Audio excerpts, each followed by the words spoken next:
Alors, bonjour à toutes et à tous. Donc, je m'appelle Léa Delmas, je suis coprésidente de Féminicité, qui est une toute nouvelle association qui s'est montée en octobre 2015. Donc, soyez indulgents parce que c'est ma première conférence, je suis un petit peu stressée. Du coup, Féminicité, pour vous présenter rapidement, c'est une association qui traite des questions de genre dans les espaces urbains. Qui est une association qui se veut safe, bienveillante, inclusive, qui a une démarche intersectionnelle, c'est-à-dire qu'on essaie de prendre en compte toutes les oppressions et la manière dont elles s'imbriquent et elles se renforcent. On a 3 objectifs principaux, donc c'est d'abord la formation, parce qu'on pense que c'est important que chacun puisse saisir des outils du militantisme féministe, parce que comprendre son environnement, c'est aussi se donner les moyens d'agir dessus et de le transformer. On a ensuite un objectif de réappropriation des espaces publics, donc à la fois en termes d'occupation, donc par des performances artistiques par exemple, on a une opération qui s'appelle Tous et Toutes au café, où on repère en fait des cafés qui sont majoritairement occupés par des hommes, voire exclusivement occupés par des hommes, et on y va par petits groupes pour essayer de discuter avec les personnes et de en gros réhabituer à la présence des femmes dans ces espaces-là. Et notre 3e objectif, c'est de travailler avec tous les acteurs et toutes les actrices de la ville, donc à commencer évidemment par les habitants, les habitantes, les gens qui la vivent au quotidien, mais aussi avec les communes, les départements, les collectivités territoriales, et tout ce qui est aussi, y compris pas seulement l'espace public, mais aussi tout ce qui est bailleurs sociaux, voilà, tous ces acteurs-là de la ville. Donc pour me présenter rapidement aussi, parce que c'est important de resituer son propre point de vue quand on parle de questions d'oppression. Donc moi du coup je suis une femme, mais à part ça je suis plutôt quelqu'un de privilégié. Enfin, je suis blanche, je viens d'un milieu assez bourgeois, je suis hétéro, donc voilà, si jamais vous trouvez que je fais des généralisations qui n'ont pas lieu d'être sur des oppressions que vous subissez, n'hésitez pas à me le dire. Je suis étudiante à Sciences Po en master stratégie territoriale et urbaine, donc je suis en train de terminer là mon master 2. Donc voilà, c'est aussi pour ça que je m'intéresse à cette question-là de genre en ville. Je suis militante féministe depuis plusieurs années maintenant. J'ai sorti beaucoup militer en Australie où il y a énormément de problèmes, notamment d'accès à l'avortement. Et je me suis intéressée aux questions de genre en ville déjà par rapport à mes études et aussi j'ai subi une agression il y a quelques années dans le métro et du coup ça a beaucoup changé mon rapport à la ville et ça m'a donné envie de travailler sur ces questions-là. Donc voilà, moi je vais surtout vous parler des femmes dans les espaces urbains puisque c'est ce que je connais et ça part un petit peu de l'expérience. Donc déjà j'ai l'impression que cette question-là, en fait, au niveau du grand public, elle est surtout abordée et prise en compte à travers la question du harcèlement de rue. On en parle beaucoup dans les médias ces dernières années, pas forcément bien, pas forcément en mesurant suffisamment l'impact que ça a sur les gens. Il y a beaucoup de tentatives de relativisation là-dessus. Mais il y a eu quand même plusieurs chocs. D'abord avec le documentaire qui avait été réalisé il y a quelques années par Sophie Peters, une réalisatrice belge, qui montrait en gros avec une caméra cachée, quand elle se promenait dans les rues de Bruxelles, toutes les remarques qu'elle pouvait avoir sur sa façon de s'habiller ou ce genre de choses. Il y a eu aussi le projet Crocodile qui a été pas mal médiatisé, la bande dessinée qui traite pas que de harcèlement de rue, mais quand même beaucoup de harcèlement de rue. Donc il y a en gros des témoignages de personnes qui subissent du harcèlement de rue en raison de leur genre mis en BD.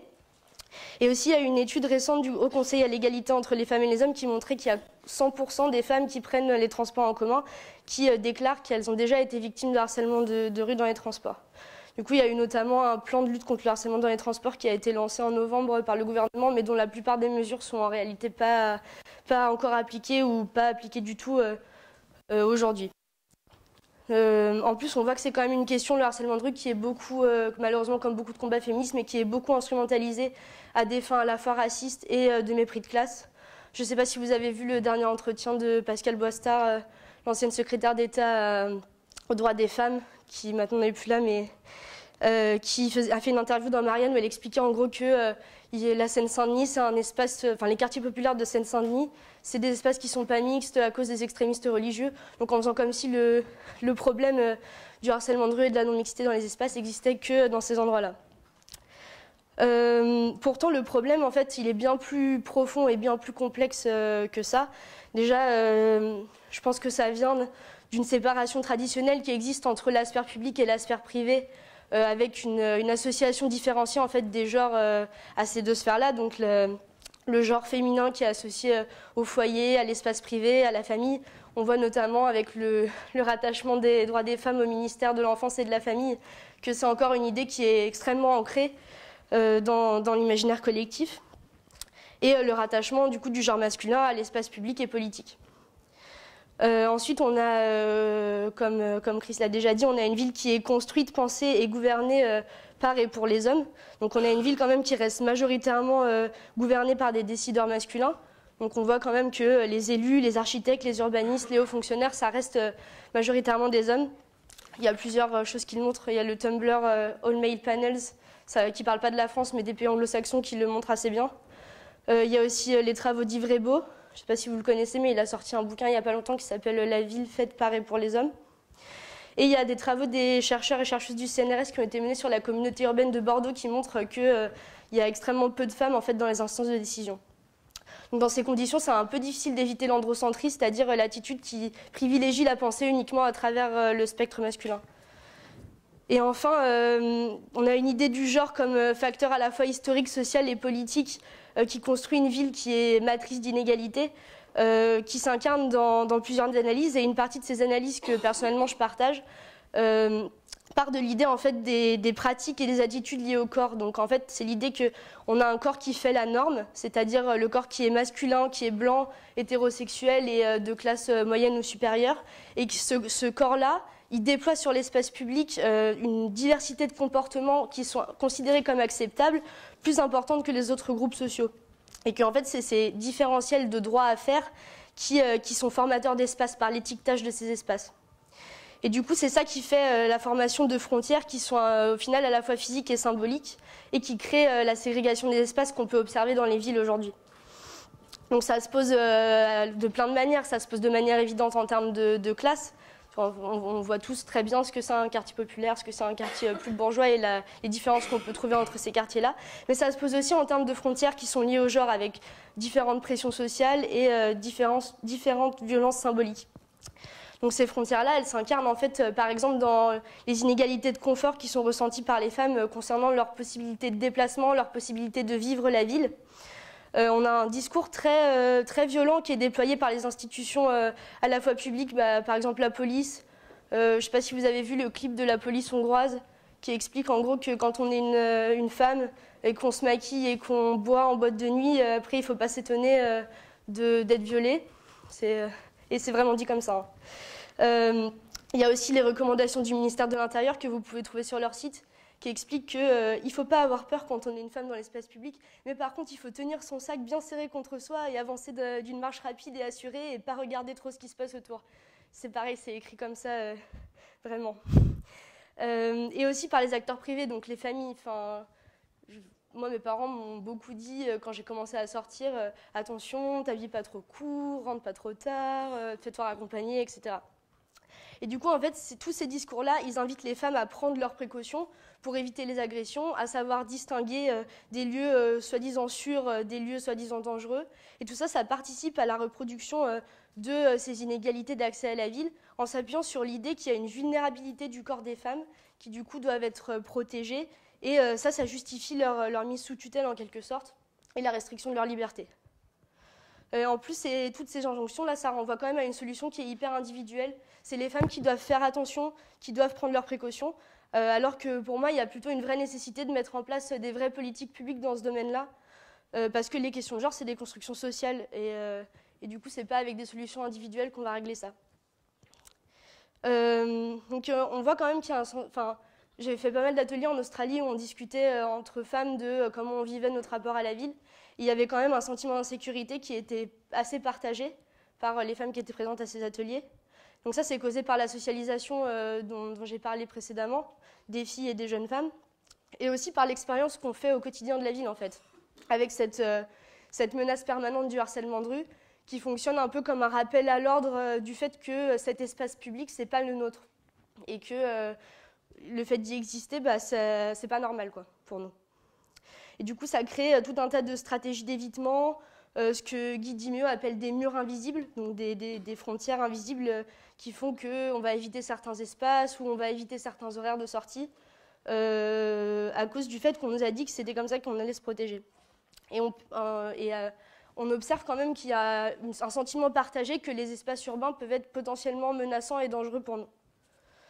Donc ça signifie évidemment pas que toutes les femmes ont peur de sortir ou ce genre de choses, mais par contre, on a quand même tout en commun une certaine manière d'aborder la ville en l'identifiant comme potentiellement dangereuse. Du coup, voilà, tout ça, ça crée des usages inégalitaires de l'espace public. On observe quand même beaucoup, si on s'arrête dans un parc ou une ville pendant une après-midi, on observe beaucoup que les femmes, effectivement, elles sont en mouvement dans la ville, elles sont en activité, elles sont soit souvent au téléphone ou en train de s'occuper des enfants, en train d'aller faire des courses, alors qu'on voit que les hommes peuvent plutôt se permettre de flâner ou d'occuper l'espace. Mais ça a été très bien dit dans l'intervention précédente, donc je ne vais pas insister là-dessus. L'idée que l'espace urbain il n'est pas adapté pour toutes les formes de pratique, il est renforcé par le fait qu'on voit en fait que ces espaces urbains ils sont organisés pour des pratiques plutôt considérées comme masculines. C'est aussi lié au fait que dans la société patriarcale, en fait, ce qui est associé au masculin, c'est ce qui est valorisé, et ce qui est associé au genre féminin, c'est ce qui est dévalorisé. Par exemple, on sait pertinemment qu'au sein des couples hétéros, la personne qui s'occupe le plus des enfants, c'est encore la femme. Plein d'études le montrent. Et du coup, la majorité des tâches qui concernent les enfants sont prises en charge par les femmes. Et tout en continuant à lutter pour une répartition plus inégalitaire, on pourrait déjà faire en sorte d'adapter la ville pour que l'exercice de ces tâches-là au quotidien soit plus facile, ne serait-ce que parce que ça permettrait de dégager du temps pour autre chose. Par exemple, si vous regardez dans le métro à Paris, le nombre de stations qui sont très difficilement accessibles avec une poussette, pour l'avoir fait la semaine dernière, c'est assez épique, les dizaines d'escaliers avec les poussettes, vraiment pas pratique, quoi. Donc voilà, et il y a pas mal d'études aussi qui montrent que les mutations de la ville, elles renforcent ces inégalités. Notamment, il y a une étude super intéressante d'Ivrébo encore, qui insiste sur le fait que la ville durable, elle met en place des solutions qui semblent a priori faire consensus, donc par exemple le deux roues, la marche, le covoiturage, etc. Mais en fait, les nouvelles pratiques associées à ces solutions données, c'est celles plutôt d'hommes jeunes, libres d'obligations familiales et en bonne santé. Et donc, par rapport à ça, les femmes sont défavorisées par ces bonnes pratiques de mobilité dans la ville durable, notamment par l'abandon de la voiture. Parce que, alors déjà, en raison des tâches qui leur sont dévolues, encore trop dévolues, ce que je disais, par exemple, l'accompagnement des enfants, des personnes âgées, des courses, et en raison de ce sentiment d'insécurité qui est exprimé par beaucoup de femmes dans l'espace public, et qui du coup considèrent que la voiture, c'est une sorte de protection en fait par rapport à ça, parce que le fait de pouvoir rentrer en voiture, ça évite ça. Alors même si évidemment c'est pas souhaitable, c'est quand même un ressenti qui est assez exprimé, beaucoup exprimé. Il y a un autre problème aussi sur lequel il met l'accent dans cette étude, c'est le fait que les étiquetages de certains espaces comme masculin et féminin, ça alimente la non-mixité de ces espaces-là. Et ça implique que les femmes et les hommes ne profitent pas de la même manière des investissements publics. Donc c'est un peu ce que Chris disait dans son intervention. Mais c'est étudié à travers les pratiques de gender budgeting, donc qui permettent de voir comment les investissements sont ventilés en fonction du genre pour faire émerger les inégalités par rapport à ça. Donc on voit par exemple qu'il y a des villes où on éteint de bonne heure les éclairages de rue pour faire des économies. Et ça, c'est exprimé que ça renforce le sentiment d'insécurité chez les piétonnes. Alors qu'on éclaire et on arrose abondamment des stades qui sont considérés comme nécessaires à l'attractivité des métropoles, mais qui sont fréquentés quasi exclusivement par des hommes. Sur un stade de 60 000 places, on comptera à chaque événement en moyenne 58 000 hommes pour seulement 2 000 femmes. Pourtant, ce stade il est vécu comme un investissement qui est réalisé pour l'ensemble de la population. Ça montre qu'on prend seulement en compte certaines pratiques. On prend souvent l'exemple du sport parce qu'en vrai, cette ségrégation des espaces, elle est quand même particulièrement évidente dans les espaces de loisirs, particulièrement les espaces de sport. Il y a un travail super intéressant, si c'est un sujet qui vous intéresse, qui a été mené par Edith Maru et Jules, avec une thèse qui s'appelle Mixité, égalité et genre dans les espaces du loisir des jeunes. Et cette thèse, elle montre que les inégalités de traitement des garçons et des filles face aux loisirs, ça entraîne des inégalités dans la manière d'investir les espaces publics, en fait. Donc elle explique qu'on instaure sous couvert de performance une non-mixité entre les garçons et les filles, et que du coup c'est ça aussi qui instaure les inégalités filles-garçons dans un secteur qui pourtant se veut être un secteur de loisirs. Mais pour elle, alors ça c'est un principe que j'ai trouvé super intéressant, pour expliquer ça. Mais du coup, l'égalité, elle se décline selon 4 principes. Donc, il y a l'égalité en droit, l'égale redistribution, l'égal accès, l'égal accès, donc la possibilité de faire les mêmes choix, et l'égale valeur, donc pas d'hiérarchisation faite entre ces choix. Et du coup, un des enjeux, c'est d'arriver en fait au sein des villes à une égalité de traitement entre les femmes et les hommes, en travaillant sur ces 3 derniers niveaux d'égalité qui sont pas acquis. Pour revenir sur l'exemple du sport, c'est pas l'équipement en soi qui est problématique, mais c'est le message qu'il va produire et qu'il va véhiculer. Donc, par exemple, on va institutionnaliser la présence masculine en construisant massivement des équipements à symbolique masculine et qui sont fortement fréquentés par des garçons et des hommes. Et en faisant ça, on va instaurer à la fois une inégale valeur puisque l'équipement masculin, l'équipement à connotation masculine va être plus présent, une inégale redistribution puisque l'argent public va être majoritairement dirigé vers la pratique considérée comme masculine ou associée au genre masculin, et un inégal accès puisque du coup, de fait, les filles et les femmes ont moins de lieux de pratique. Là, c'est la question de la légitimité symbolique à occuper un espace qui se pose. À ce niveau-là, il y a une expérience intéressante qui a été menée par l'espace de glisse du 18e arrondissement. C'est un espace à Porte de la Chapelle qui permet de pratiquer tous les sports comme le skate, la trottinette, le roller. Et en fait, ils se sont rendus compte